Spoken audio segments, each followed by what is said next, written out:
अस्सलामुअलैकुम तलबा, मैं ब्लूबेल स्कूल सिस्टम से आपकी उस्तानी हूँ। उम्मीद करती हूँ कि आप सब खैरियत से होंगे। तलबा, हमारा उर्दू का लेक्चर है, लिहाजा तमाम तलबा अपनी उर्दू की किताबें कापियाँ खोल लें।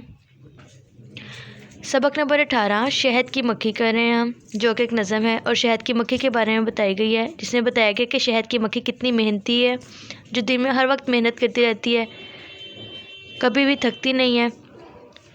इससे पहले हमने इसकी नज़म की पढ़ाई की थी, फिर इसके इमला अल्फाज में और जुमले किए थे। आज हम इसके सवाल जवाब करेंगे। सबसे पहले अपनी कॉपी पर तारीख़ लिखें 7 दिसंबर 2020। मैंने उर्दू लिखा है, लेकिन आप जमात का काम लिखेंगे पीर। सबक नंबर 18 शहद की मक्खी। सवाल नंबर 1 है, नज़म का वो शेर लिखें जिसमें शहद की मक्खी की अहमियत बयान की गई है। इसका जवाब है, इंसान की ये चीज़ ग़िज़ा भी है, दवा भी, क़ुव्वत है अगर इसमें तो इसमें है शिफा भी। सबक नंबर 18 का सवाल नंबर 2 है, शहद की मक्खी की ज़िंदगी से हमें क्या सबक मिलता है।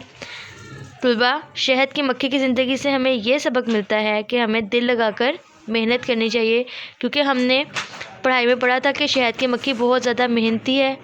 वो हर वक्त मेहनत करती रहती है, कभी भी थकती नहीं है, हर वक्त अपने काम में लगी रहती है, ना उसको ना सोती है, बल्कि सिर्फ फूलों की तलाश में रहती है, मेहनत करती है, अपना काम करती रहती है। लिहाजा हमें भी शहद की मक्खी की तरह दिल लगाकर मेहनत करनी चाहिए।